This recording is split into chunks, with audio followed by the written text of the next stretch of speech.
Rain was pouring outside a small diner when a woman whispered a prayer that would change 3 lives forever. She had 14 hours, no house, no husband, and by tomorrow, she would lose her daughter. Her voice was shaking as she said, "God, I need a miracle, just until tomorrow." She didn't know someone was listening. A complete stranger. A man with his own broken past, and a child of his own. One decision, one lie told for love, and a deal that was never meant to become real. What happens when a fake family starts to feel real? This is where everything begins. Rain crashed against the windows of the roadside diner, like the world itself was breaking apart. The neon sign outside flickered weakly, casting tired red and blue shadows across empty booths. It was past midnight, the kind of hour where only the lost, the lonely, and the desperate remained awake. Maya sat at the counter, shoulders hunched, fingers wrapped tightly around her phone. The screen was dark now, but the words she had just heard still echoed in her mind. 14 hours, Ms. Collins. By noon tomorrow, if you cannot provide proof of stable housing and a family environment, custody will be transferred. Click. The call ended without mercy. Maya slowly lowered the phone. Her hands were shaking. Her chest felt tight, like something heavy was pressing down on her lungs. She stared through the rain-streaked glass at the parking lot, where her old car sat silently under a broken streetlight. That car was her home. The back seat held blankets, the trunk held clothes, and tomorrow it would cost her everything. Her daughter, Lily, 5 years old, soft curls, a laugh that sounded like sunlight. The only reason Maya was still breathing? Maya pressed her forehead against the cold counter and finally broke. Not loud, not dramatic, just quiet, shaking sobs that came from somewhere deep inside her chest. "I'm sorry," she whispered, though no one had spoken to her. "I tried. I really tried." The diner was nearly empty. A waitress wiped the same clean table again and again. A truck driver slept in a corner booth. And at table 4, a man sat with a little girl, quietly sharing fries. Maya didn't notice them. She closed her eyes and whispered the words she had been holding back all night. "God, I don't need forever. I just need tomorrow. Please, I need a miracle." Her voice cracked. "I need a home. I need a family. Just long enough to keep my daughter." She didn't know that someone heard her. Liam had not meant to listen. He was focused on cutting his daughter Emma's pancakes into perfect squares, the way she liked them. Emma was 5, with big, curious eyes and ketchup on her cheek.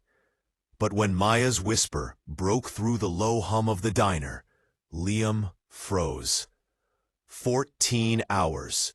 Custody. A mother about to lose her child. Liam felt something twist painfully in his chest. He knew that pain.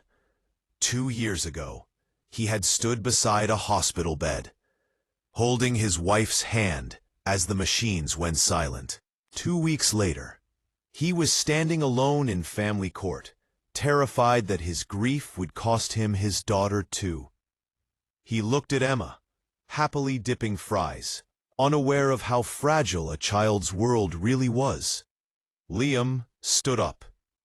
He hesitated for just a moment, the moment where most people sit back down and say, "Not my problem." Then he walked to the counter. Maya felt a presence beside her. She wiped her face quickly, embarrassed, and reached for her purse. "I'm leaving," she said without looking up. "Sorry if I disturbed anyone." "You didn't," a calm male voice said. Maya glanced up. The man standing beside her was tall, broad-shouldered, wearing worn work boots and a faded jacket. His hands were rough, marked by years of labor, but his eyes were gentle. "I heard you," he said simply. Her face flushed. "I wasn't asking for money." "I know," he replied. "You were asking for a miracle." Maya stiffened. "You don't know anything about me." "I know you're a mother," he said, "and that's enough." She laughed bitterly. "That won't convince a judge." Liam nodded. "No, but a house might." She stared at him. "I have a house," he continued. 3 bedrooms, a yard. It's not fancy, but it's stable, and I'm a single father." Maya's heart began to race. "Why are you telling me this?" "Because you said you need a family by tomorrow," Liam said. "And because no child should lose their mother over paperwork."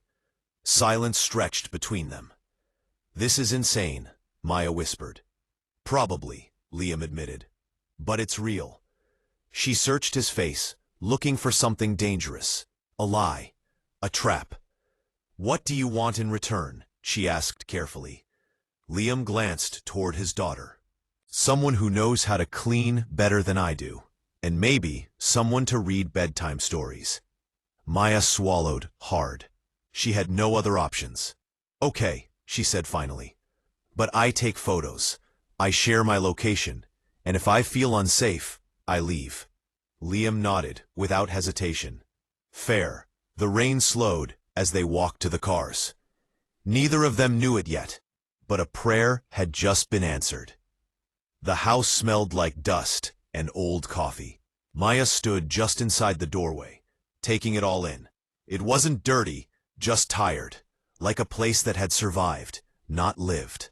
Liam set Emma's bag down. "I know it's a mess. It's a home," Maya said quietly. They didn't waste time. 12 hours. That's all they had. Maya rolled up her sleeves and went to work. Laundry sorted, toys organized, kitchen scrubbed. Liam followed her lead, surprised by how naturally she moved through the space, as if she had always belonged there. Emma watched closely. "Are you my new mom?" she asked suddenly. The room went silent. Maya knelt down. "No, sweetheart. I'm just helping for a little while." Emma smiled. "Okay." That night, they sat at the table together. It felt wrong, how right it felt. Laughter slipped in. Warmth followed. At 3 a.m., they sat with notebooks, memorizing details. Favorite foods, school names, doctor visits. "This is lying," Maya whispered. Liam looked at her. "No, this is protecting." Parents and children stood in court, side by side.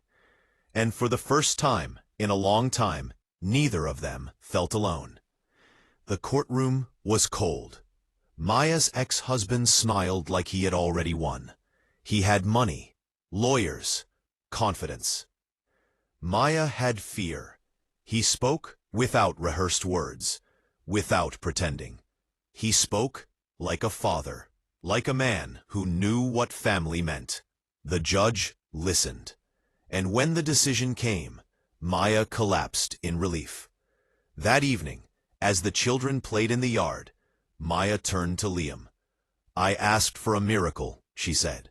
Liam smiled. "You got one." "No," she replied softly. "I found a family."